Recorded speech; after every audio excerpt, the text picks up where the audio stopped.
కృష్ణ గారిని మనం గెలిపించుకోవడానికి, ఆయన అభ్యర్థిత్వాన్ని బలపరచడానికి ఏ పద్ధతిలో మనందరం కలిసి పనిచేయాలనే దానికి ఈరోజు 3 పార్టీల కార్యకర్తల యొక్క సమావేశం ఈరోజు ఇక్కడ ఏర్పాటు చేసుకున్నాం. ఈ కార్యక్రమానికి, ఈ సమావేశానికి హాజరైన మీ అందరికీ కూడా సిపిఎం పార్టీ తరఫున అభినందనలు తెలియజేస్తున్నాం.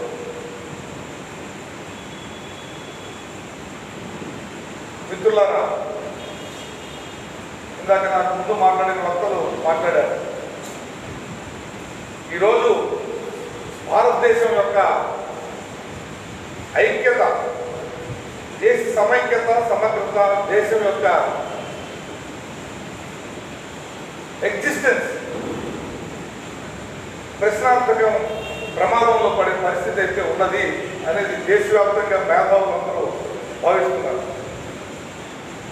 భారత రాజ్యాంగాన్ని నిర్మించే క్రమంలో అంబేద్కర్ గారు చెప్తారు, 1947లో స్వతంత్రం వస్తే మనకి 50లో భారత రాజ్యాంగం మనందరికీ తెలుసు జనవరి 26 నుంచి అమల్లోకి వచ్చింది. 3 సంవత్సరాలు ఎందుకు పట్టిందంటే చెప్తారు ఆయన, భారతదేశంలో భిన్న మతాలు, భిన్న జాతులు, భిన్న భాషలు, భిన్న సంస్కృతులు ఉన్న ఈ దేశం ఐక్యంగా ఎప్పటికీ నిలబడాలంటే ఈ దేశ ప్రజల మధ్య ఎటువంటి పరిపాలన పద్ధతులు ఉండాలి, ఈ దేశ ప్రజలందరూ కలిసికట్టుగా ఉండాలంటే రాజ్యాంగం ఏ విధంగా దోహదపడుతుందనే దానికి రాజ్యాంగ పరిషత్తు 3 సంవత్సరాల పాటు చర్చించి రాజ్యాంగాన్ని ఏర్పాటు చేయడం జరిగిందని చెప్తారు.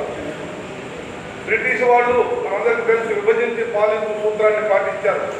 వాళ్ళు ఎక్స్పెక్ట్ చేయాల ఇప్పటికి 75 సంవత్సరాలు దాటింది భారతదేశం ఐక్యంగా ఉంటుందని.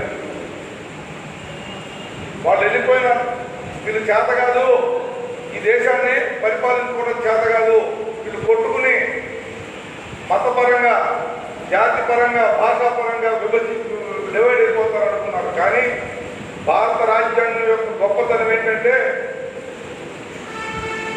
భారత రాజ్యాంగం ఒక థ్రెడ్, రకరకాల పూలన్నింటినీ కలిపి ఈ దేశంలో ఉన్న భిన్న సంస్కృతులు, భిన్న మతాలు, భిన్న భాషలు, భిన్నమైన ఆచారాలన్నింటినీ ఏమైనప్పటికీ కూడా కలిసి మెలిసి జీవించేదానికి ప్రధానంగా చెప్పారు. భారతదేశ రాజ్యాంగం ఒక లౌకిక రాజ్యాంగంగా ఏర్పరచాలని నిర్ణయం తీసుకుని భారతదేశ రాజ్యాంగం యొక్క మౌలిక సూత్రాల్లో లౌకిక విధానాన్ని ప్రధానంగా తీసుకోవడం జరిగింది. మరి 2014లో నరేంద్ర మోడీ గారు అధికారంలోకి వచ్చిన కాడి నుంచి మనం చూస్తున్నాం, ఆర్థిక అభివృద్ధి జరిగిందా అంటే జరగలేదు. ఆ విషయాలు సరే పక్కన పెడదాం. కానీ ఈ 10 సంవత్సరాల్లో దేశం ఏం జరుగుతుందంటే, దేశంలో బాగా ఏం జరిగిందంటే విద్వేషం. ఒక మతానికి మరొక మతానికి, హిందూ ముస్లిం యొక్క విద్వేషం ఈరోజు ఏ విధంగా పోషిస్తున్నారో ప్రచారం జరుగుతుందో మనం చూస్తున్నాం. రాహుల్ గాంధీ గారు ఆయన సభలో చెప్తున్నారు, అప్రాపరేట్ హిందీలో మాట్లాడుతూ చెప్తున్నారు ఆయన, నఫరత్ కా దుకాన్నే మహబత్, అంటే విద్వేషం బజార్లో ప్రేమని పంచుతాం మేము అని చెప్తున్నారు. ఈరోజు సిపిఎం పార్టీ, వామపక్షాలు కూడా కాంగ్రెస్ పార్టీతో ఎన్ని వైవిధ్యాలు ఉన్నప్పటికీ కూడా ముందు ఈ దేశం ఐక్యంగా నిలబడాలంటే ముందు ఈ దేశం మతోన్మాదుల ప్రమాదం నుంచి బయటకు తీసుకురావాలి. దేశ ఆర్థిక విధానాలకు భాగం, కానీ దేశం సమైక్యంగా సమగ్రంగా నిలబడాలంటే, ఈ దేశంలో ప్రజాస్వామ్యం నిలబడాలంటే, ఈ దేశం ప్రజాస్వామ్య హక్కులు మనం చూస్తున్నాం. మేధావులు కానీ ఎవరైనా కానీ విమర్శిస్తే చాలా దారుణమైన చట్టం, ఊపా చట్టం, అన్లాఫుల్ ప్రివెన్షన్ ఆఫ్ యాక్టివిటీస్ అని ఒక చట్టం తీసుకొచ్చారు నరేంద్ర మోడీ గారు అధికారంలోకి వచ్చాక.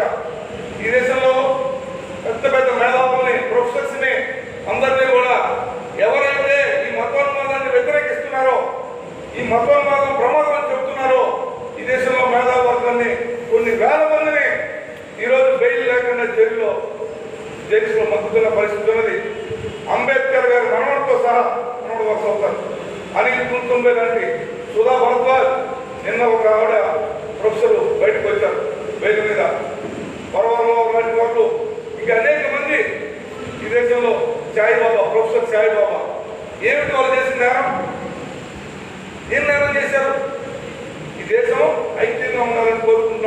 ఈ దేశంలో మత విద్వేషం మంచిది కాదని రోజు చెప్తున్నారు, పుస్తకాలు రాస్తున్నారు, గ్రంథాలు రాస్తున్నారు. కానీ అటువంటి వాళ్ళందరినీ ఎలిమినేషన్ ప్రాసెస్ చేస్తుంది ఈరోజు మతోన్మాద శక్తుల్ని. ఈ 10 సంవత్సరాల్లో నరేంద్ర మోడీ నాయకత్వంలోని భారతీయ జనతా పార్టీ పెంచి పోషించింది. ఈరోజు వాళ్ళు బజార్ను పడి వేరే విధానం పిచ్చి కుక్కలు వేరే వ్యవహారం చేస్తున్న మాదిరిగా ఈరోజు ప్రజాస్వామ్యం గురించి మాట్లాడే వాళ్ళని, ఈ దేశ సమైక్యత కోరుకునే వాళ్ళని దాడులు చేస్తున్నారు.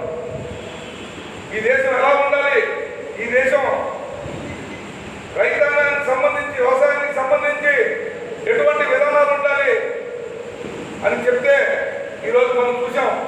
నరేంద్ర మోడీ దాదాపు 750 మంది రైతుల్ని పొట్టం పెట్టుకున్నాడు. నరేంద్ర మోడీ తీసుకొచ్చిన నిరంకుశ వ్యవసాయ చట్టాలను వ్యతిరేకించడానికి గాను ఈరోజు కార్మిక వర్గానికి హక్కులు లేకుండా స్వతంత్రానికి ముందు ఏర్పడిన కార్మిక చట్టం 1926 ప్రేమించి న్యాయంతో సహాయకులు అన్ని చట్టాలను తీసేసి నిరంకుశంగా 4 లేబర్ కోడ్లను తీసుకొస్తున్నాడు. ఈరోజు మరలా బీజేపీ అధికారంలోకి వస్తే ధరలు తగ్గడం మాట్లాడుతుందండి, నిరుద్యోగ సమస్య పరిష్కరించబడే సమస్య ఉందండి.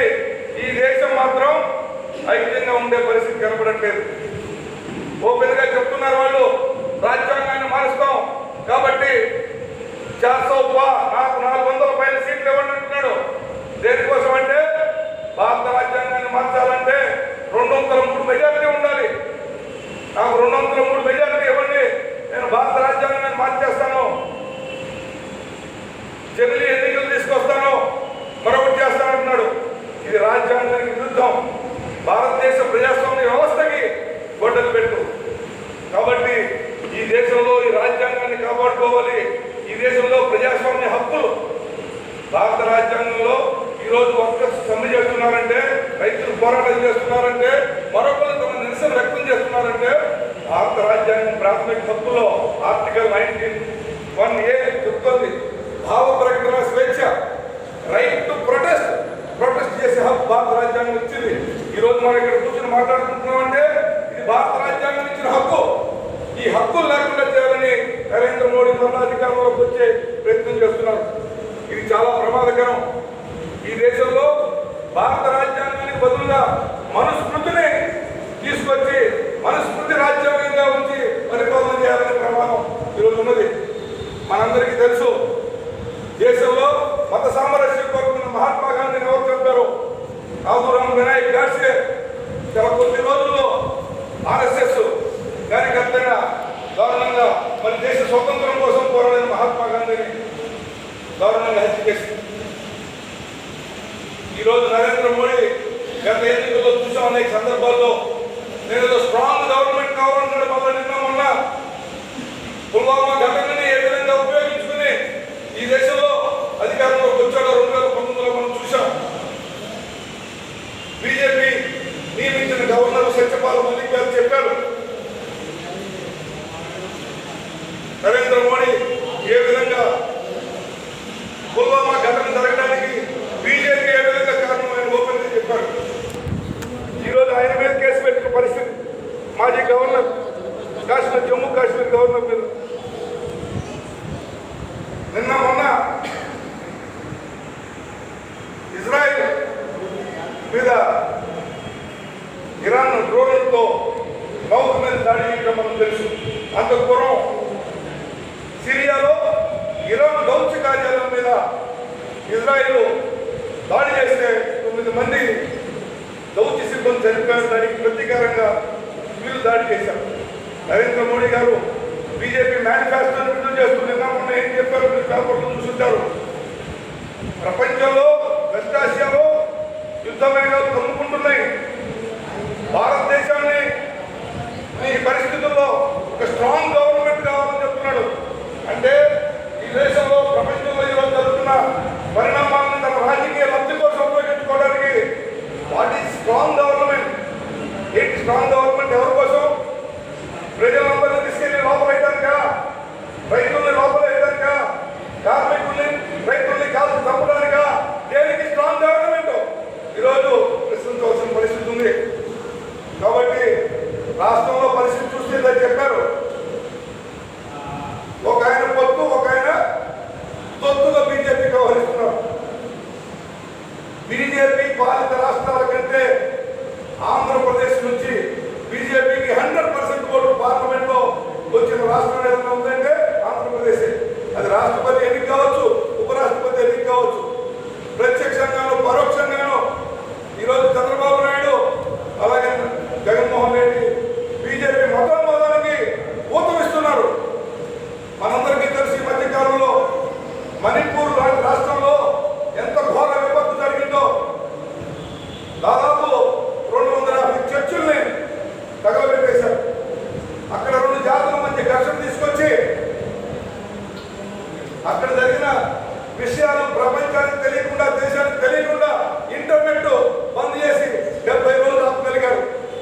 ఇంటర్నెట్ రీస్టోర్ అయినప్పుడే ఆ వీడియోలన్నీ ఫ్లాష్ అయిపోయింది ప్రపంచం మొత్తం.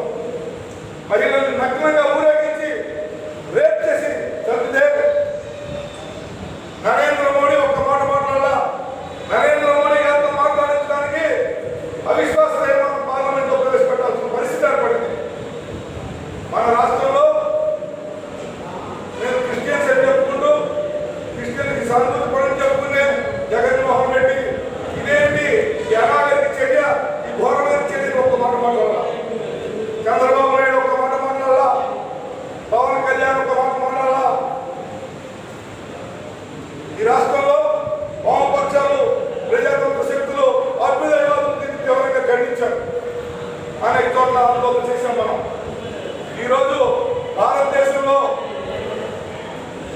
అన్ని రకాల ప్రజలు, అన్ని మతాల ప్రజలు ఎవరి విశ్వాసాలు వాళ్ళకి నిలబడాలంటే, ఎవరి హక్కులు వాళ్ళకి కాపాడబడాలంటే భారతదేశంలో మరలా నరేంద్ర మోడీ నాయకత్వంలో ఉంటే, బీజేపీ అధికారంలోకి వస్తే మాత్రం సాధ్యపడుతున్నది ఈ 10 సంవత్సరాల్లో ప్రూవ్ అయింది.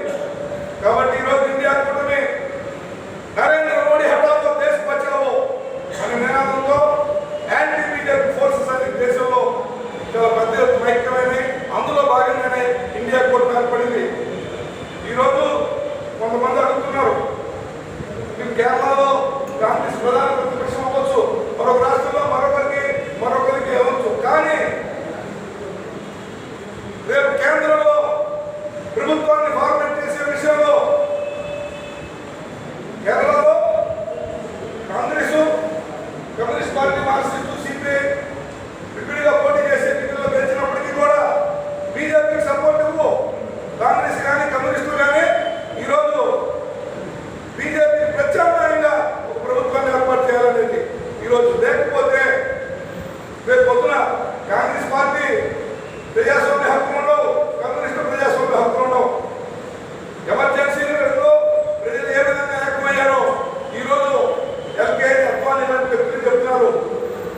ఈరోజు నరేంద్ర మోడీ అధికారంలోకి వచ్చాక అప్రకటిత ఎమర్జెన్సీ కొనసాగుతుందని ఆ పార్టీని అగ్రనాయకులు చెప్తున్న పరిస్థితి. ఈ దేశంలో ఈరోజు ప్రజాస్వామ్య హక్కులు లేవు. ఒక రకంగా ఎమర్జెన్సీ సాగుతుంది. పత్రికా స్వేచ్ఛ లేదు, మీడియా స్వేచ్ఛ లేదు. కొన్ని వందల మంది జర్నలిస్టుని చంపేయడం జరిగింది. బీజేపీ యొక్క దురాగతాలని ఎండగడుతూ రిపోర్ట్స్ ఇచ్చిన ఈ దేశవ్యాప్తంగా ఈ 10 సంవత్సరాల్లో అనేక మంది జర్నలిస్టులు దారుణమైన హత్యకు గురి కాబడ్డారు. గౌరీ లంకేష్ చూసాం మనం, గొప్ప జర్నలిస్టు వాడు, బెంగళూరులో ఏ విధంగా కాల్చి చంపారు.